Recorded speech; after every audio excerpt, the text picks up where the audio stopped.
Ciao friends, today we're going to take you to Trastevere, one of the most popular areas in Rome. It's definitely an area that you have seen even if you've never been in Rome, because most of the movies and shows that you see about the city are based there. It's a very beautiful place. It's a very popular place with tourists, but it's a popular place for locals as well to come and eat and enjoy the nightlife. This area historically has been an area where people who are not citizens of Rome used to live.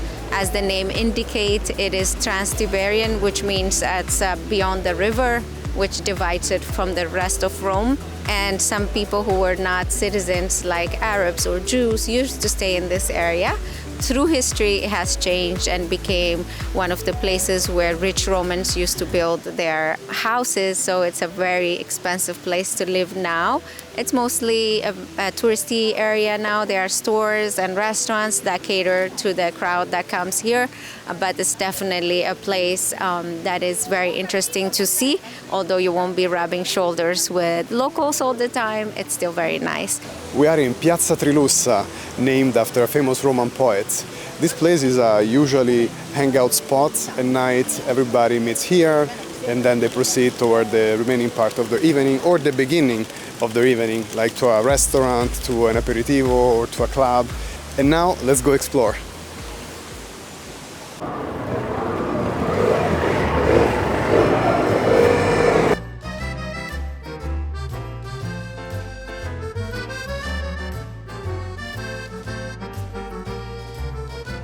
So we are in San Callisto Cafe, which is a very famous bar, not cafe, bar here, but it's open from like breakfast to happy hour. Throughout the whole day, and depending on the time of the day you come here, the type of crowd changes. And the type of drinks. And the type of drinks, definitely, yes. Okay, so we can enjoy our cornetto cappuccino.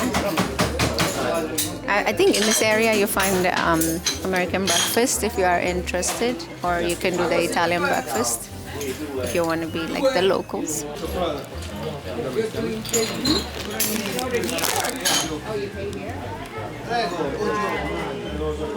Man, I really miss Italian breakfast. It's always a little bit hectic, but that's part of the fun, just standing and eating, standing by the counter. It's a fast thing. I'm gonna rinse out the coffee with this water.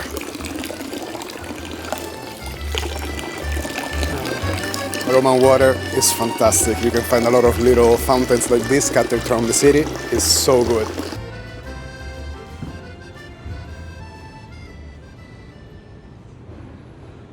We are on Via dell'Arco di San Callisto, and we came to see these arches that are covered with plants, which are beautiful. This is a nice place to take a picture. I definitely say to come in the morning in Trastevere, to see it in the morning when it's quiet. You see more local life, and then in the evening, of course, to come for the nightlife, because it's going to be a completely different area. So after a short walk, you will find this square where there is the Basilica Santa Maria in Trastevere.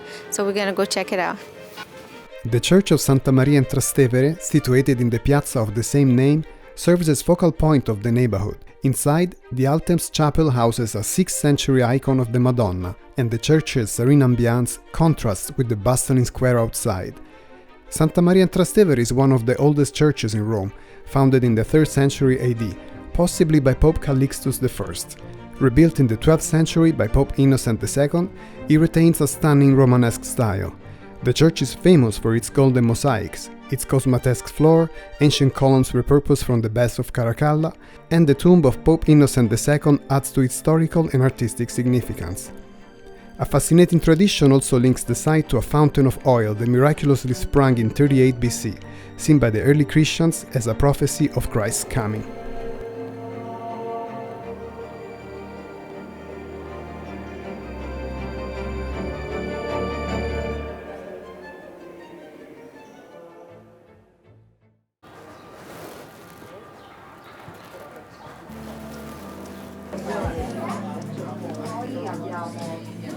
So we found this very nice store when we were passing by. I don't know it, and I saw a bag that is so lovely. So I'm gonna get that. Let me try her. Yes. Lovely color, no? You can wear it with everything, and it's done very beautifully. I love it. And it's 100% leather. They said that it's done in their workshop, so it's done in-house, so it's very beautiful. My husband bought me a very nice bag, so if you are in this area, check them out. It's really nice.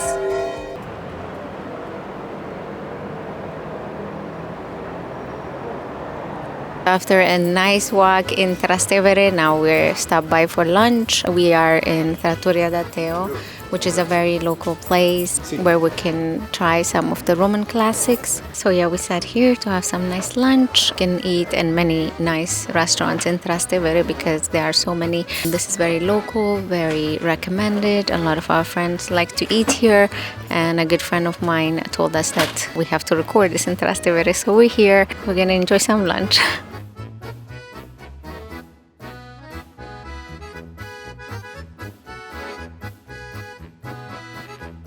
Cheers.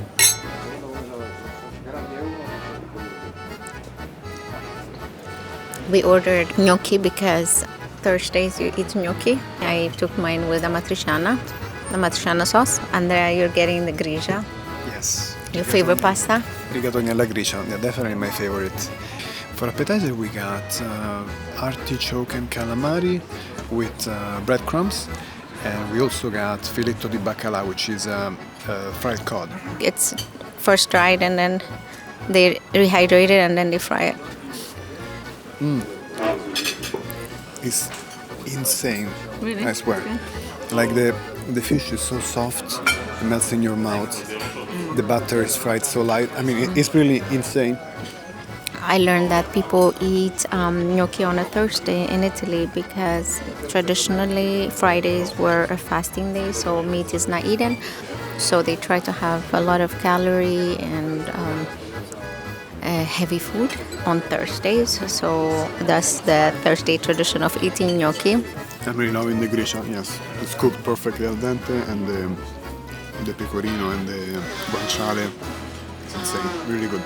So we really enjoyed the lunch here and also exploring Trastevere again after so many years. But it's really lovely. Definitely come. Like this restaurant that we're sitting in, it's all Romans, and very, very rarely do you see tourists here. It's very lovely. I think that also what is really beautiful about Trastevere is the fact that it's very touristy, yes, but also it really shows the soul and the heart of a certain type of Rome that you cannot really find everywhere, because you can see glimpses of how life used to be here back in the days.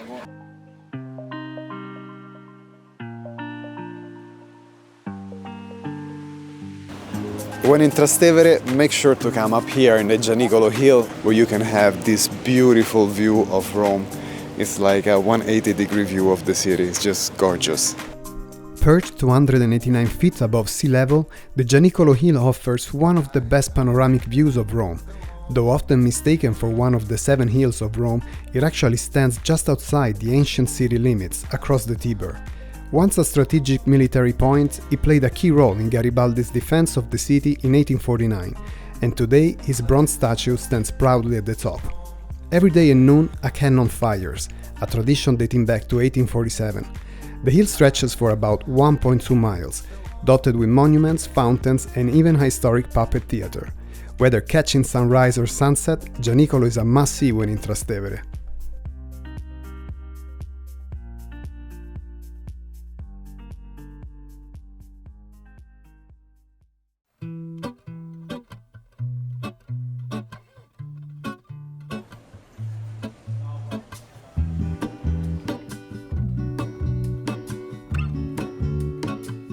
Today we are in one of our absolute favorite neighborhood in Rome, which is Monti. And if we do not stay with family when we are in Rome, we definitely stay in Monti because it feels like a small town. I think we've said this before, but we are back here to show you this neighborhood that we like. But it feels like the popularity of this neighborhood is catching up because it's absolutely more buzzing than it generally used to be. We are in the Piazza della Madonna dei Monti, which is one of the central locations here, and that's where people would meet, or that's where people would sit and enjoy an aperitivo or ice cream, and just people watch. So it's an amazing place to start your visit here. Hold on, put me together, take me back where I belong. I want it all. I had a feeling, but Right in the heart of Monti, you'll find Santa Maria ai Monti, a church that dates back to 1580. It was built over a miraculous image of the Virgin Mary discovered in a nearby ruin, quickly becoming a pilgrimage site for locals. Inside, it's humble but beautiful, with Baroque frescoes, soft light, and a peaceful stillness that makes you forget your steps away from the Colosseum. To this day, Romans come here not just to admire the Baroque architecture, but to light candles and pray to the Madonna del Monte, just like they did over 400 years ago. Right around the corner from the square and from the church, you will find this bar, Bar La Licata. We always bought coffee and cornetto from here. Today we decided to sit here, so we show you what it looks like. It looks like they also do American breakfast. Of course, we're going to go with the breakfast that we usually get, Yes. which is Actually, cappuccino and cornetto. Today I actually ordered a fried donuts. I have a very fond memory because at high school, at the recess around 11, a lot of vendors used to come and they would sell, sandwich with salame, prosciutto, mortadella, but also fried donuts, these fried donuts that I'm about to eat, and also bombe alla crema, which is the stuffed donuts. I don't know how to call them. Yeah. So I'm excited.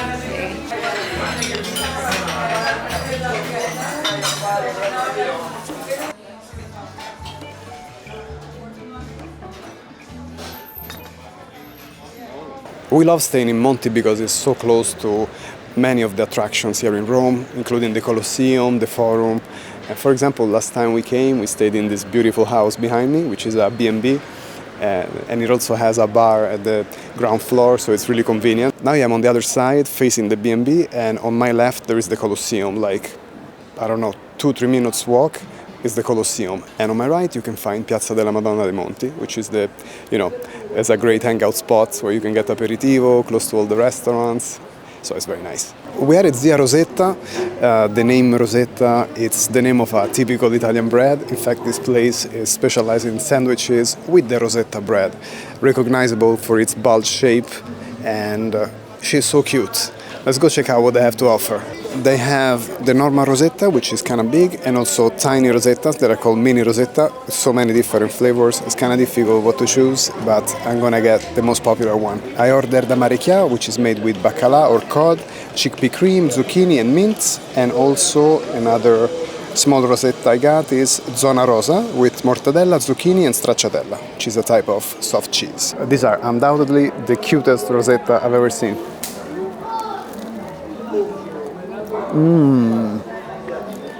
So good. The Rosetta is crunchy on the outside and soft on the inside. And the condiments, the ingredients are so good. This one is really good too. I really recommend this place if you are in Monti. You won't be disappointed. And to top it all off and wash it down like a pro, I suggest Peroni beer.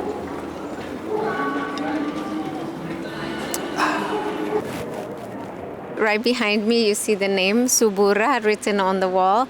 This area used to be called Suburra before, and it was not frequented by a lot of respected kind of people. It changed, especially in the last, 10, 15 years. It became very much gentrified, and it became one of the coolest and hippest neighborhoods in Rome, but definitely it was not always that way. This area is also known for amazing vintage shopping. That's why a lot of locals come here to go through the vintage stores and find treasures. So we're going to be showing you a little bit of that as well.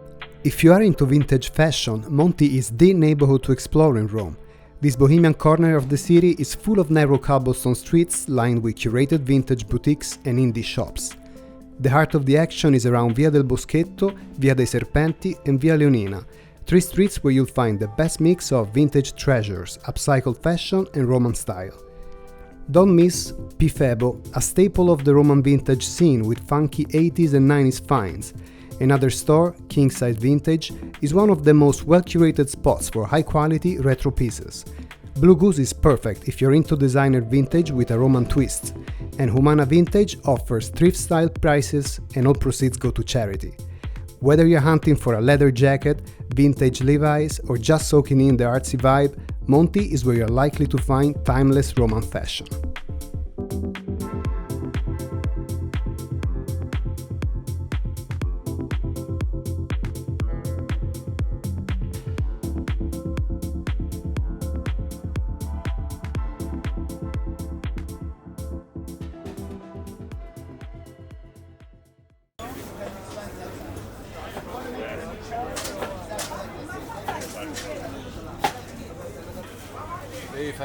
Ce l'ha una salsa alici per mettere con le bucare? Alici?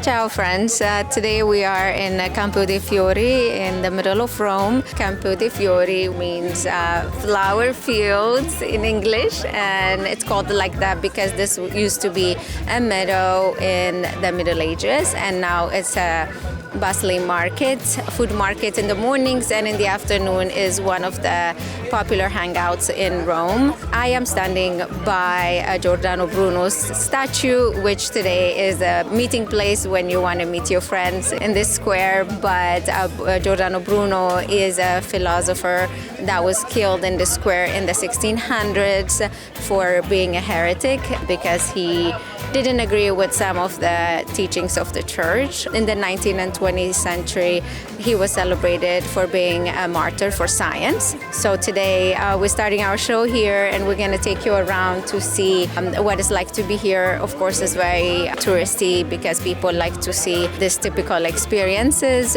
but you will also spot some locals coming here and buying products.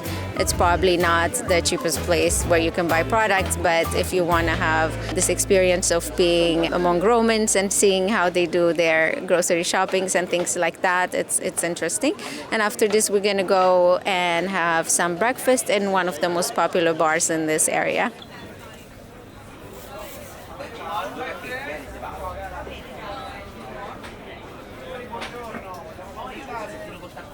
Cosa avete qua di buono? Questo truffle, truffa nera. Tartufo nero, black truffle. Ok. È buono per pasta alla pizza. Pasta e pizza. Grazie. Un altro, pesto al genovese. Pesto al genovese. Moda in Genova.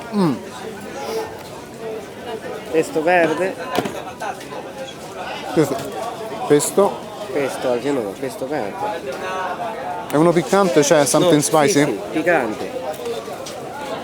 Questo aglio e peperoncino, un po' poco piccante, non è molto. Questo? Questo calabrese. Questo Proviamo quello. buono per pasta. Sì? Poi basta così. Vabbè. I'm eating too much. Calabrian chili. I tasted the Calabrian chili, the pesto, and the black truffle. They're all really, really good.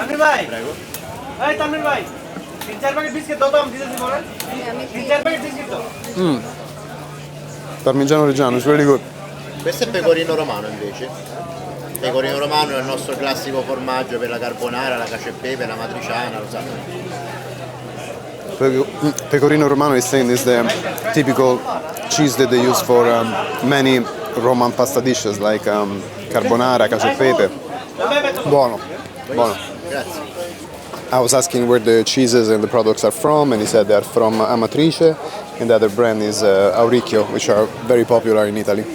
So every day they're here from 9 to 4. Ah, dalle 9 alle 4. Sì, attivi diciamo, pronti per la vendita al pubblico. Sì. Ok, ok. Questo cos'è? Tipo limoncello? Pistachio. Pistachio, ok. This one.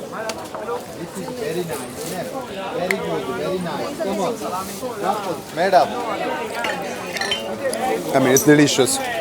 It's like Bailey's. It's like Bailey's, pistachio Bailey's kind of thing. It's really, really good. This one, limoncello. Limoncello. Is Parlini Roma. Okay. It's all brand. It's Roma. It's traditional. Let's see.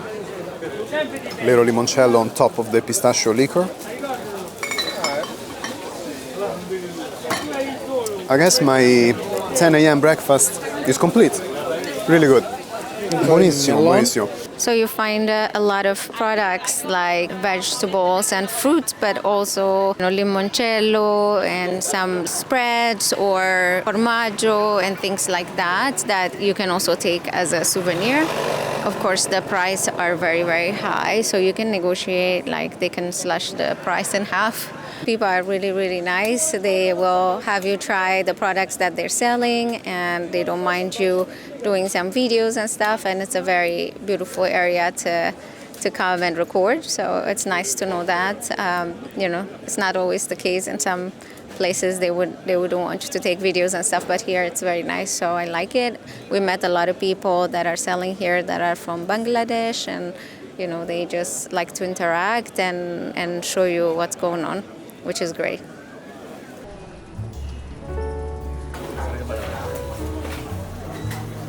When you are in the area, you can stop by Risholi, which is where we are now, to have some breakfast. There's a long line all the time because it got very famous, but they have very nice sweets, and it's a nice stop for a quick breakfast. You can see a lot of tarts that are like sold by the pound. They also have breakfast stuff like a croissant or cornetti that you can buy, panettone, all kind of stuff.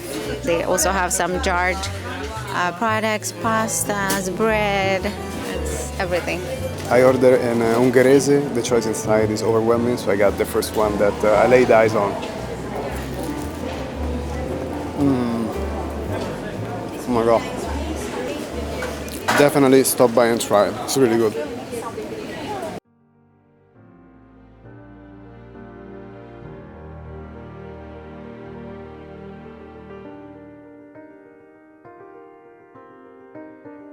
Ciao from the Jewish Quarter in Rome, and we love this area because it's undoubtedly one of the oldest neighborhoods and very characteristic, but is also known for a kosher Italian cuisine, which is very unique and very tasty. We came here to show you a neighborhood that is not as touristy as other areas, but still has a lot to offer. I'm standing in front of the Portico d'Ottavia, which is from the Roman time, but it's very important monument in this area because during the Second World War, when the Jewish people were deported from here to different concentration camps, this is where cars used to come and load people and take them away, and most of those people never returned in this neighborhood. So it's here as a Roman monument, but also a very dark reminder of what happened in this city. But today it's a happy place. It's a place where you can come and have some amazing food and enjoy the beautiful building and get reminded of the history at the same time. So we hope you enjoy this area.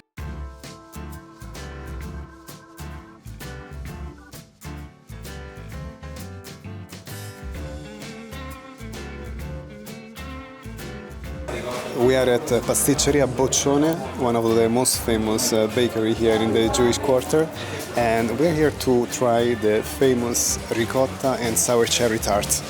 It's better to come here not too late, like before lunchtime, before 1 p.m., otherwise you run the risk of not finding any of them anymore. And it looks like they have somewhat of an attitude, but they're actually very sweet grandmas. Qual è la storia della torta? Come è nata? Inventata dai miei. Ai suoi genitori? Sì, è stata inventata. 70 anni fa? Sì. No, 60. Eravamo bambini che la faceva a casa. Poi l'abbiamo fatta venire dopo. Ma prima della guerra o dopo? No, dopo. Dopo. After the war. That one is the torta delizia, which is kind of inside as a sponge cake, layers with apricot jam, wrapped, coated, I would say, with almond paste. Grazie. So my first time trying this. This is the bite of dreams. She said you bite and you dream. You dream, okay.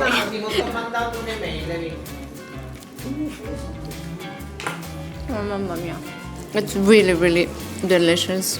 The first thing that you taste is the fresh ricotta, which is amazing. I love ricotta cheese, and cheese with sweet is always amazing. Yeah.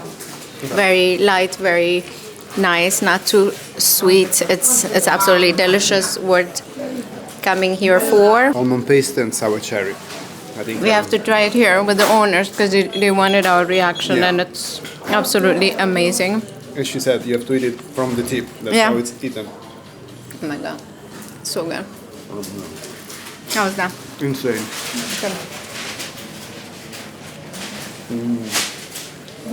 No, io no, no, signora. Da morire. Fantastica. Fantastica, sono commosso. I'm moved, is what I'm saying. Yeah, me too. L'unica cosa che non abbiamo preso è il top. Allora dobbiamo anche prendere una di quelle. She's saying that the top is the Jewish pizza. I'm like, the only thing we didn't get now is the top. Now we have to so get we're gonna it. get also that. It's very popular also because you can carry it anywhere and it doesn't get bad, basically. E qua chi pranza adesso? No? Ma che te frega, mangi? I'm like, we're not gonna be able to eat anymore. Like, who cares? Just enjoy. Sono felice, sì, sì. We're happy. Yeah. È vero. Sì. She's like, you eat something different, you're happy, who cares about eating? Who cares about lunch, dessert before lunch. That's my philosophy. Yeah, yes. I love that. Grazie. Questa è La pizza. Pizza ebraica. okay, the Jewish pizza. Ok? E danno di 600, 700. From the 600, 700. 700, very ancient recipe.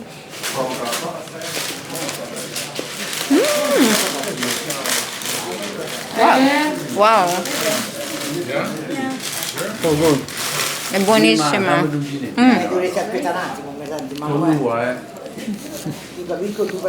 Mamma mia, è un po' salata, È stupenda. un po' dolce. I said it's a little bit sweet and salty, they say it's not salty. Cioè non sembra buonissima perché tipo un po'. Non è salata, però nel senso è. No, dolce e salata, non è dolcissima, ecco, quella è la cosa.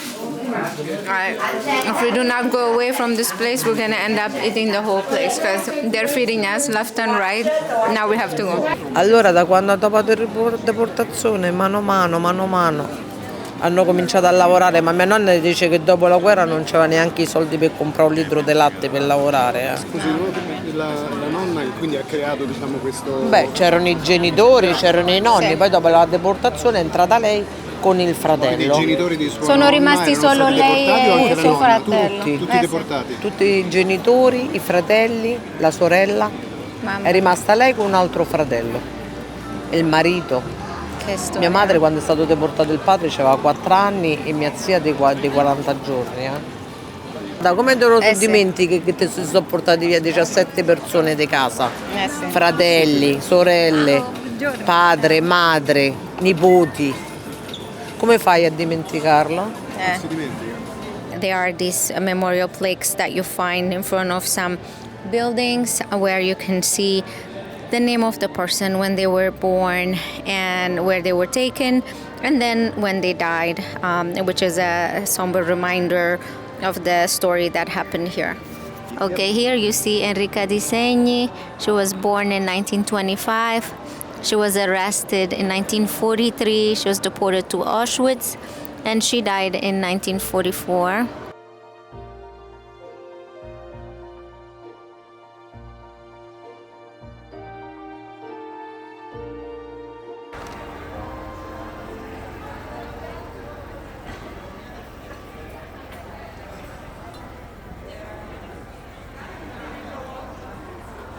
So one nice thing to do when you are here is to try the Roman food with Jewish influence, which is amazing. One of our favorite things to do, I'm sure you have seen it in another episode of ours, is to try the fried artichoke, which is insane. And we try to find it anywhere else, and you cannot. So make sure to enjoy those. They have it everywhere, but we are in this place called Sora Margherita, which is a little bit outside of the main road. These are like a healthy version of a, is it healthy? Less caloric version of a chips. They're amazing. A bonus for you when you come in this area, make sure to check out the restaurant behind me. It's where Emily in Paris was shot when she was in Rome. It's called Da Gigetto. It's one of our favorite restaurants here.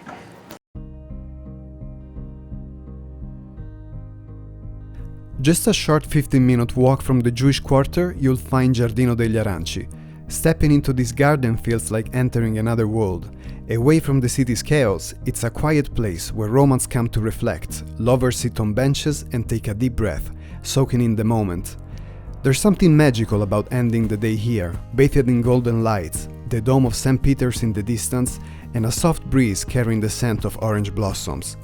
Perched atop the Aventine Hill, this peaceful garden was once part of a Dominican monastery. It was designed in the 1930s, but its history runs deep. Legend says the first orange tree here was planted by Saint Dominic himself in the 13th century. The view from here is amazing. If you look on my left, you see St. Peter Basilica. If you look straight ahead, you can see the Jewish synagogue. And on my right, you see l'Altare della Patria. It's so nice to be here in this period in October. It's not as hot as it is in the summer. I've been here in the summer many times and it gets really hot, but it's very, very pleasant.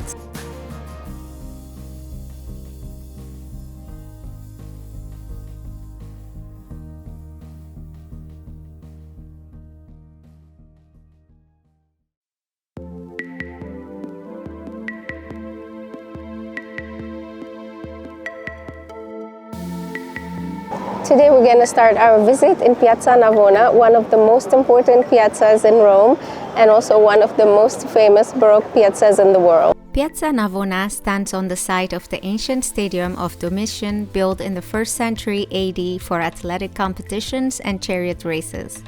During the Middle Ages, the stadium fell into disuse and was gradually transformed into a market square known as Circus Agonolis.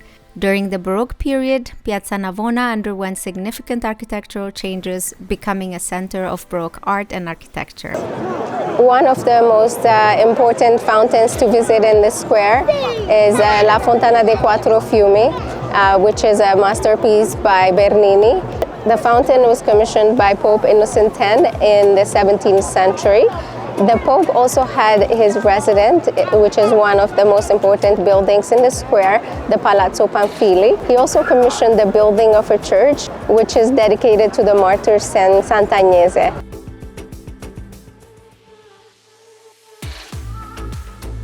The Fountain of the Four Rivers is a masterpiece of Baroque sculpture and a testament to Gian Lorenzo Bernini's artistic genius.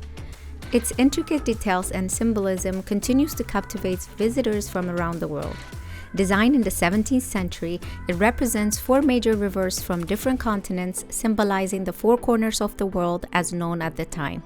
Each river is represented by a massive figure carved from marble, seated on a rocky base. The Nile, representing Africa, is depicted as a bearded figure holding a veil over his head, symbolizing the river's unknown source during Bernini's time. He rests on a sphinx, animal associated with Egypt. The Ganges represents Asia with a figure with an oar, symbolizing the river's navigability. The Ganges sits atop a fearsome dragon. The Danube, or Europe, is depicted as a mature male figure protecting himself from the sun.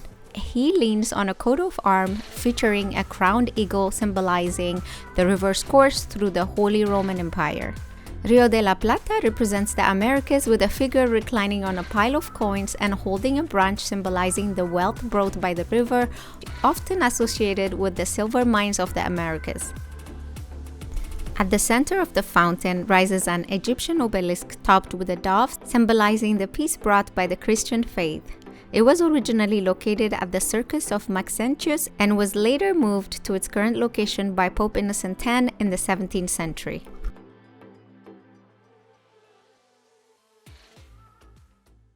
And when you're done exploring the piazza, make sure to wander around the little streets, the little alleys. It's full of nice stores, artisanal shops and restaurants. As a matter of fact, now we're gonna take you to one of our favorite, Buffetto Pizzeria. Let's go.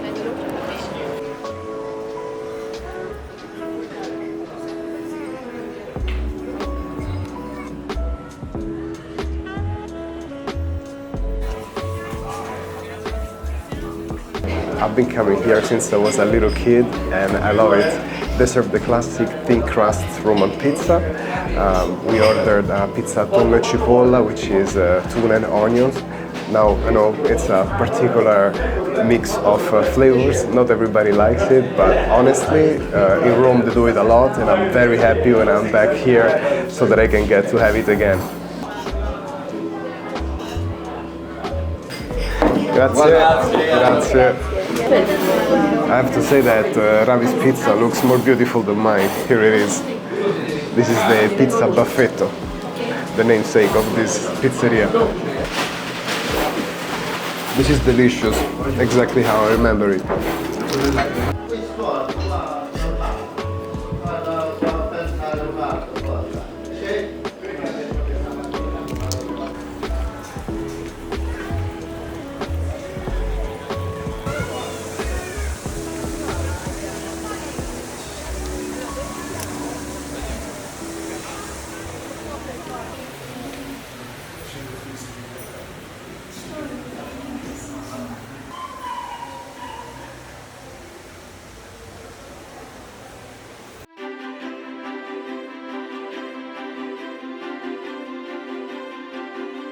Sant'Agnese contains several significant works of art created by renowned artists. The interior of the dome is adorned with elaborate frescoes depicting scenes from the life of Sant'Agnese by the Baroque artist Ciro Ferri and finished after his death by Sebastiano Corbellini. The pendatives of the dome were painted with the cardinal virtues by Bernini's protégé, Giovanni Battista Gaulli.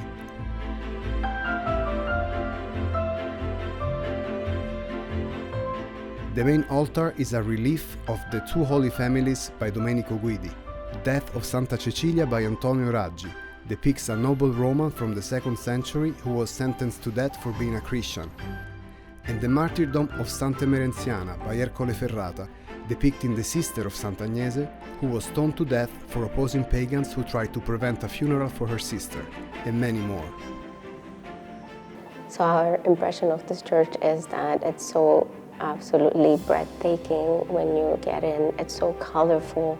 There are different kind of colored marbles all over the place, and a lot of important statues that depict different martyrs. We also came to a small chapel where you can go to see the skull of Saint Agnes.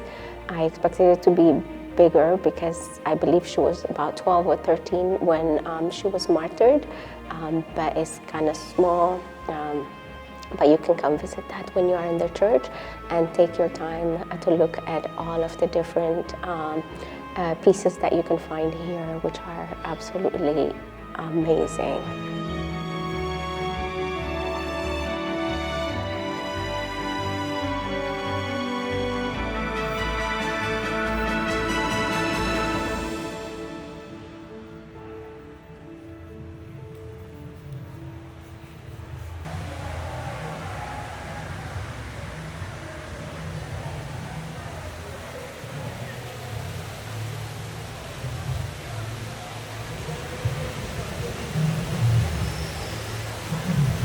From the church that we visited, if you go on this street that has the same name as the church and make a left, then you will find the H Hotel. I hope I'm pronouncing it right, but it's the hotel where there's the Terrazza Borromini. You can go to the rooftop, which is on the 5th floor, and that's where you find the beautiful rooftop terrace that we're going to take you to. And from there you can have some of the most amazing views of the city. You actually can go there from 12 o'clock. I think they're open between 12 and 3, and then for happy hour as well, or dinner. And it's something not to be missed if you are in Piazza Navona.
right down from the piazza where we were before. We told you that there used to be a Roman stadium, and right now we are underground in the ruins of the Roman stadium, and it's really, really insane. I don't think that we make houses like this anymore because this place is really intact. You can see the arches, you can see the walls. They are from the 1st century and they're completely intact. As you know, the city of Rome has been razed because there's so much from the old Roman Empire underneath, and that's where we are now, and we're just amazed by this place, and we're going to explore it a little bit. If you come to Piazza Navona, I would highly recommend to see this place. The Stadium of Domitian, or the Circus Agonalis, was built around 80 to 96 AD during the reign of Emperor Domitian. The elliptical arena was primarily used for hosting athletic competitions, chariot races, and other public spectacles, serving as a venue for entertainment and social gatherings. The stadium featured towering tiers of seating that accommodated about 15 to 20,000 spectators. It also had grand entrances adorned with massive stone arches and columns. Despite the passage of time, the stadium remains remarkably well preserved, serving as a tangible link to Rome's glorious past. So if you go around the corner from where we were, you can see the original level of the city. And to end your day on a sweet note, you can grab a gelato. Here in Piazza Navona we like Grom, one of our favorites, and I'm gonna grab mine right now.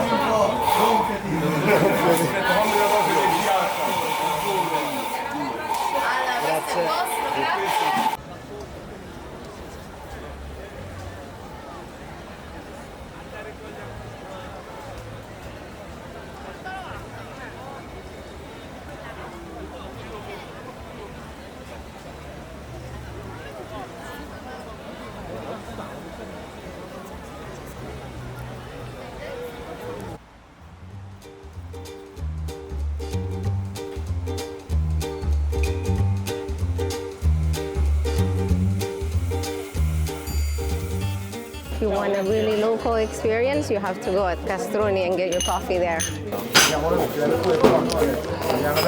Buongiorno. 2 cappuccini, uno con latte di soia e 2 cornetti normali.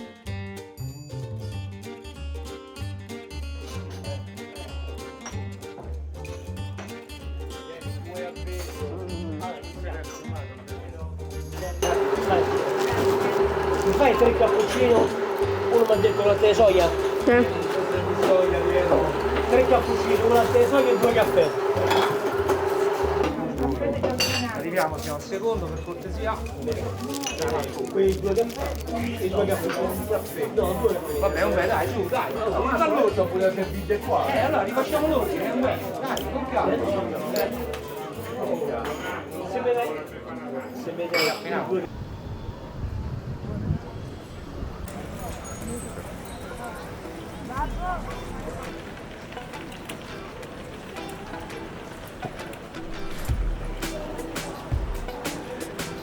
Is it possible to be in another state when you are in a city?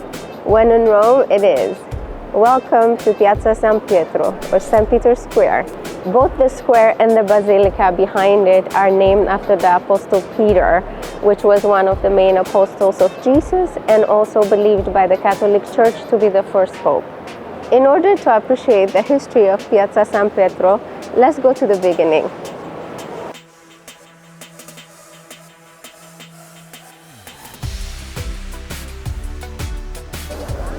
So the history begins here. Before there was anything in this square, there was this obelisk. Piazza San Pietro was designed by Gian Lorenzo Bernini in the 17th century, specifically between 1656 and 1667. The square features a massive elliptical area surrounded by colonnades topped with statues of saints. At its center stands an ancient Egyptian obelisk, which was originally erected in Heliopolis around the 13th century BC and later brought to Rome by Emperor Caligula in 37 AD. The obelisk was eventually placed in its current position in St. Peter's Square in 1586. The colonnades surrounding the square are adorned with 140 statues of saints, each standing atop the balustrade. Lorenzo Bernini designed the colonnades to symbolize the motherly arms of the church, embracing and welcoming visitors. The design is intended to evoke a feeling of unity and inclusivity, with the church reaching out to embrace believers from all over the world. The colonnades consist of 4 rows of columns, arranged in a Doric order on the ground level, followed by Ionic, Corinthian and composite orders as the columns rise. They are designed in such a way that when viewed from certain angles, they create an optical illusion, appearing as a single row of columns. This illusion adds to the grandeur and sense of scale of the square. St. Peter's Square is embellished with 2 impressive fountains, one on each side of the obelisk. The southern fountain was designed by Carlo Maderno in 1612, while the northern fountain was created by Gian Lorenzo Bernini between 1675 and 1677. The square serves as the site of many important events and ceremonies led by the Pope. One of the highlights for visitors to St. Peter's Square is attending a papal audience or blessing. The Pope typically holds audiences on Wednesdays when he's in Rome, and large crowds gather in the square to receive his blessings and hear his teachings.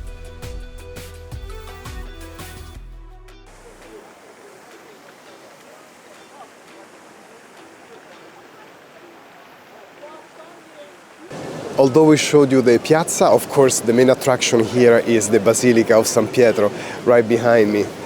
This beautiful, beautiful basilica has been touched by so many of Italy's greatest architects, artists, such as Michelangelo, Bernini, Bramante. The basilica was built in the 16th century to replace an older one dating back to the 4th century. And we're going to leave you some information below about how to get in.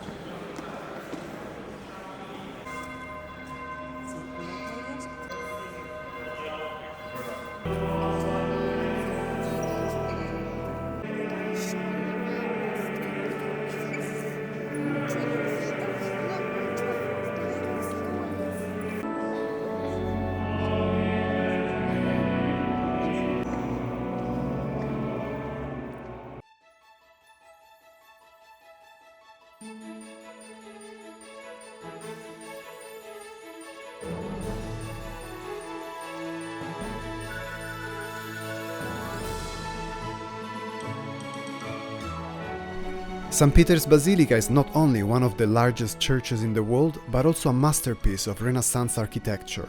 It stands on the traditional site where St. Peter was buried after his martyrdom.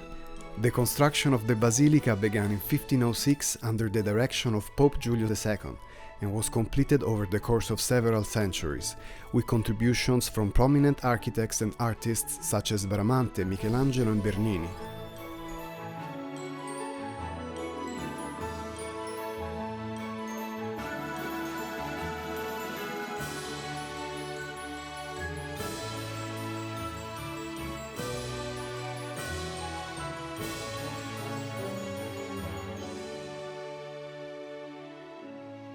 Inside the basilica, towering over the main altar, is a magnificent baldachin, a bronze canopy supported by twisting columns.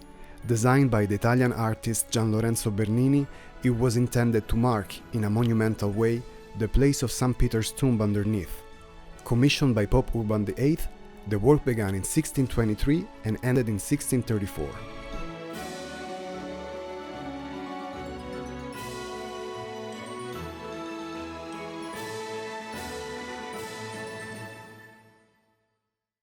St. Peter's Basilica serves as the final resting place for numerous popes throughout history. Visitors can pay their respect to the tombs of several pontiffs, including Pope John Paul II, whose tomb is located in the Chapel of San Sebastian. The basilica also houses the remains of other prominent figures, such as the Holy Roman Emperor Otto II and Queen Christina of Sweden.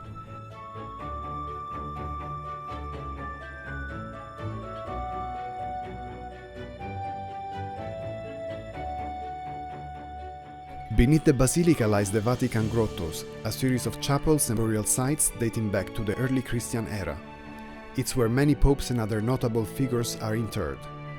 The basilica also houses other notable works of art, including the famous La Pietà di Michelangelo, depicting the Virgin Mary cradling the body of Jesus, which is located near the entrance of the basilica on the right. This is considered one of Michelangelo's finest masterpieces. St. Peter's Basilica stands as a testament to the wealth, power, and artistic genius of the Catholic Church during the Renaissance period.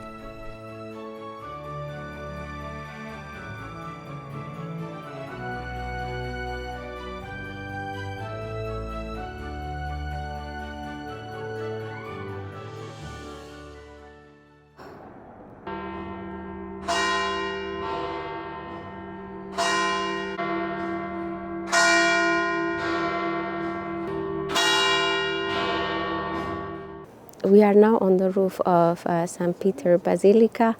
Last time, Andrea was mentioning that we were going to tell you how to get here and avoid all of the crowd that we showed you. And really the easiest way is to wake up early and be here by 7. We got here at 7 this morning, and even to go to the church, we just walked in. There was no line, nobody there, and we had the whole basilica to ourselves for many, many hours before the crowd started coming. And you know, like the best thing to do when you are here is to go to the dome, and they have tickets for €8 and €10, 10 euros with the elevator, which is faster. So you can get those and come and enjoy the view here. So we're going to take you to the top and show you also what kind of view you can see, but it's absolutely worth it to come up here.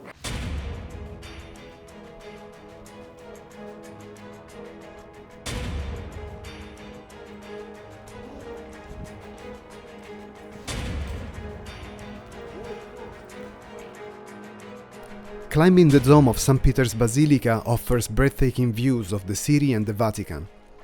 The climb to the top of the dome involves a total of 551 steps if you choose to take the stairs all the way. For those who prefer to use the elevator, there are still around 320 steps to climb from the base of the dome to the viewing platform. The dome was designed by Michelangelo and is the tallest dome in the world. It was completed after his death, following his original design. As you go up the dome, you'll pass through the interior of the basilica and get a close-up view of intricate mosaics, marble sculptures, and the interior of the dome itself.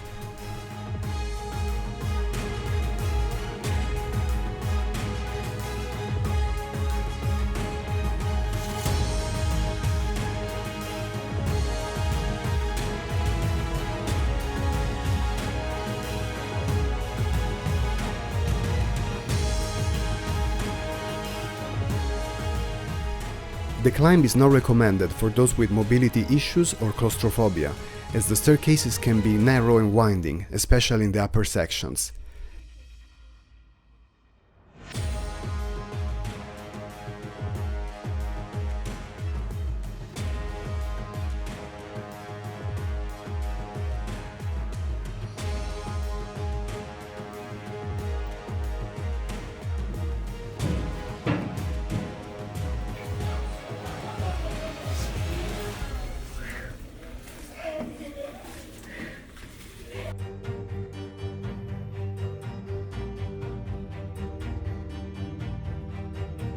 Once you reach the top of the dome, you'll be rewarded with panoramic views of Rome and the Vatican City.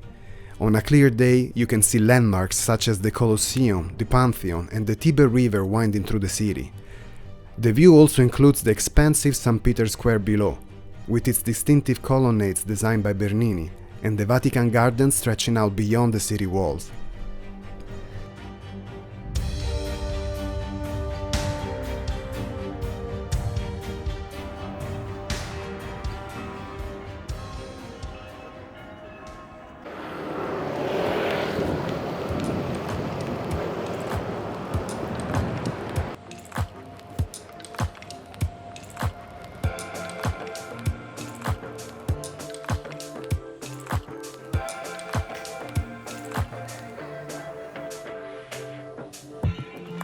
After visiting the Vatican area, we wanted to show you a place where you can get amazing sandwiches.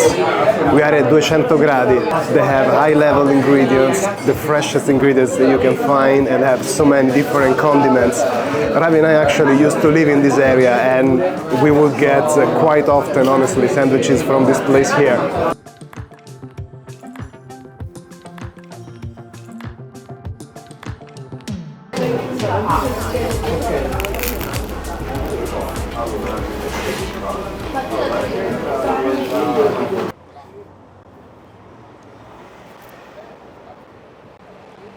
Right around the corner from 200 Gradi, you will find Old Bridge, a very popular gelateria where you can further reward yourself.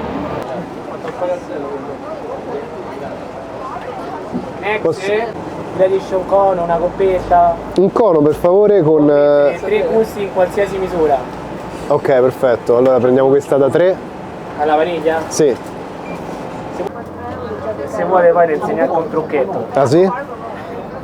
Per mangiarlo senza sbrodolare? Sì, tutti i giorni mi insegna coreano. Ah sì, eh? Ok, a posto, grazie.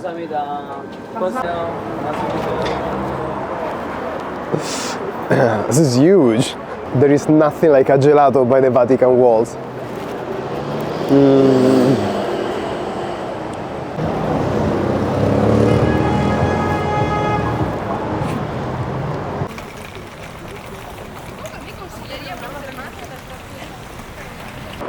After visiting the St. Peter Basilica, you can come and shop in Via Colla di Rienzo. This is a very beautiful street that connects actually Piazza Risorgimento, right by the Vatican, all the way to Piazza del Popolo, another area that probably you will want to visit. The street is lined with stores of all sorts of brands, from high-end brands to more affordable ones.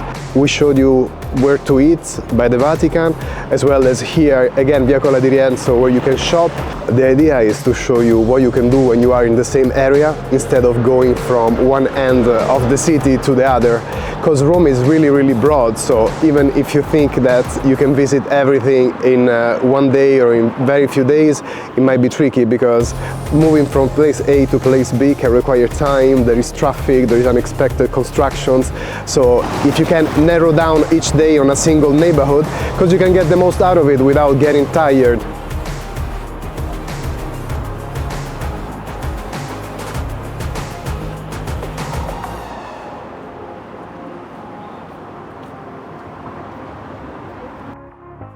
Via Colla di Rienzo is a perfect area to shop, as it is more local than Via del Corso, Via dei Condotti, and other streets located in the center. Here you will find affordable Italian brands like Sicily and Benetton, and high-end options such as Gente, Louis Jo, and Max Mara, which is my favorite brand. If you happen to be in Rome in early January and in July, you'll find the big sales, or saldi, so you can take advantage of the savings. Always remember that you get your tax back at the airport, so you shop tax-free.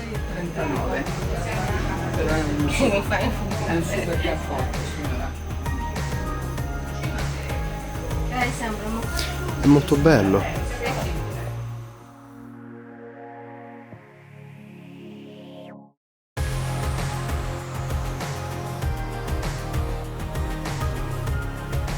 One place you should not miss on this street is Castroni, a one-stop shop for gourmet food items to bring back, including Italian candies, wines, cheeses, and other specialty products.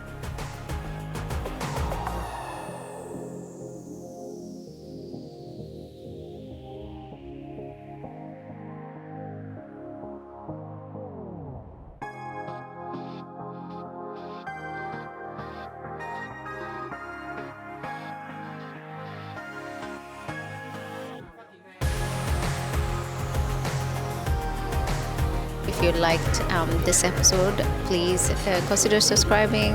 We would love that. It will help us with our channel.